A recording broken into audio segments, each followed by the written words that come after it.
Hello, welcome back. This is Calculus by Dr. Oz. Today we're going to have another application of differentiation. In fact, we have two applications, Rolle's theorem and mean value theorem. To be honest with you, mean value theorem is an application of Rolle's theorem. So Rolle's theorem is sort of like the core of this section.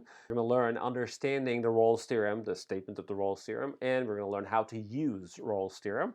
And in the second learning objective, we're going to understand and use the mean value theorem. Let's get started.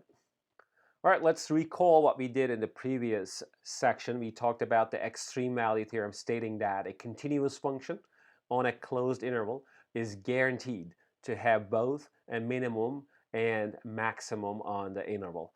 But both of these values can occur at the endpoints. So then is there any sort of like condition or is there any result that we can use so that we are going to have the extreme values happening in the interior of a closed interval? In fact, Rolle answered that question. In fact, Rolle listed conditions for guaranteeing the existence of an extreme value in the interior of a closed interval. So why don't we start with the statement of the Rolle's theorem and see what the conditions are. So first off, we start with a continuous function, okay, on the closed interval, f continuous on the closed interval a and b. And the second condition is that f must be differentiable on the open interval a and b.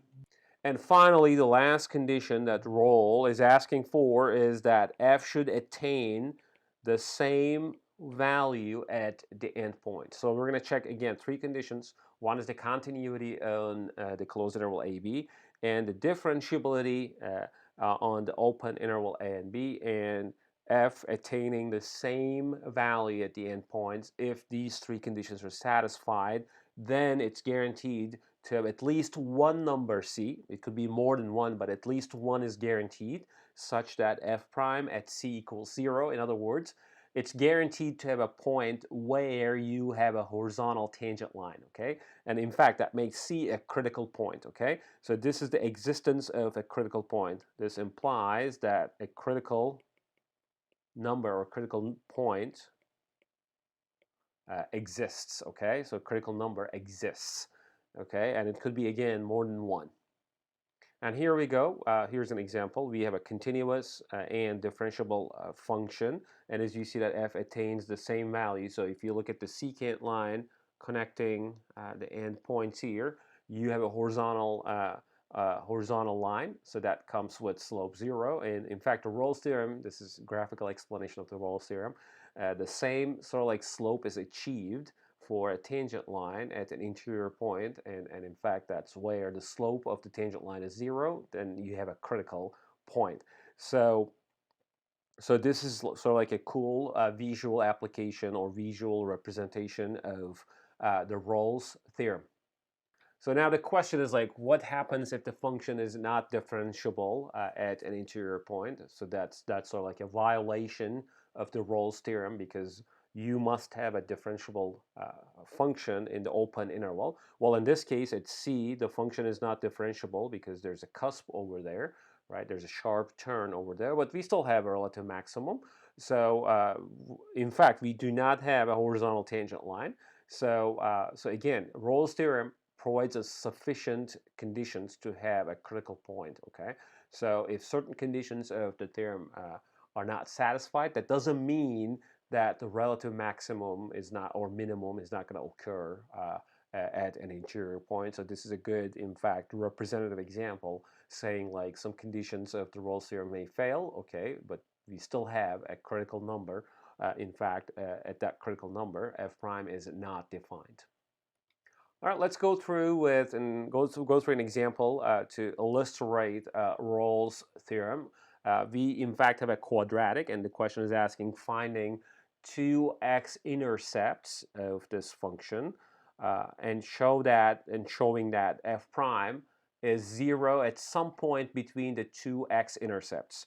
Okay, so well, first of all, in the statement of the Rolle's theorem, we're supposed to start with a function and a closed interval. That closed interval is not provided to us. In fact, the zeros or the x-intercepts will tell us what the interval is going to look like.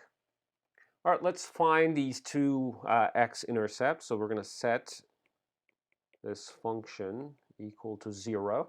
And the left-hand side can be factored as x minus 2, x minus 1. By the way, you can use the quadratic formula if you want to. So you get one root to be 1, the other root to be, or x-intercept to be 2. So now we can have our closed interval in the statement of the Rolle's theorem to be 1 and 2.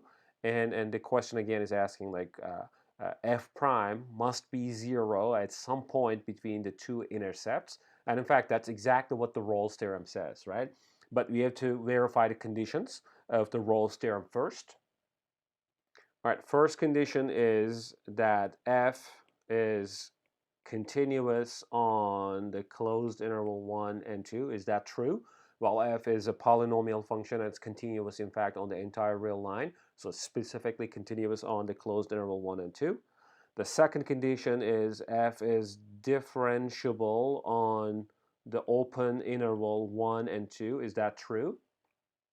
Well, the answer is yes, because f prime can be easily found to be like 2x minus 3, and it's defined everywhere, specifically on the interval 1 and 2, so f is differentiable. And the third condition is that at the endpoints, we want f to attain the same value, but since these two endpoints are the x-intercepts, obviously f1 and f2 are both 0. So now all three conditions are satisfied. We know that there exists at least one point in the interval 1 and 2 for which f prime is equal to 0. So let's in fact find those points. All right, here we go. I'm going to look at f prime. In fact, I found it earlier, 2x minus 3. Set it to 0, and x becomes 3/2. And 3/2 is in fact in between 1 and 2. So in fact, there's only one interior point at which f prime is 0. In fact, we have a horizontal tangent line at x equals 3/2, and that's exactly what the question was asking. Here we go. Now we have the graph of x squared minus 3x plus 2 in the interval 1 and 2. As you see that if you assume that you start with this interval, closed interval to start with, and then you can apply the Rolle's theorem and find out that you have an interior point 3/2 where you have a horizontal tangent line. Now this is the best time to practice Rolle's theorem in the recitation videos. Please go ahead and look at the exercises. In fact, the first exercise is about the Rolle's theorem.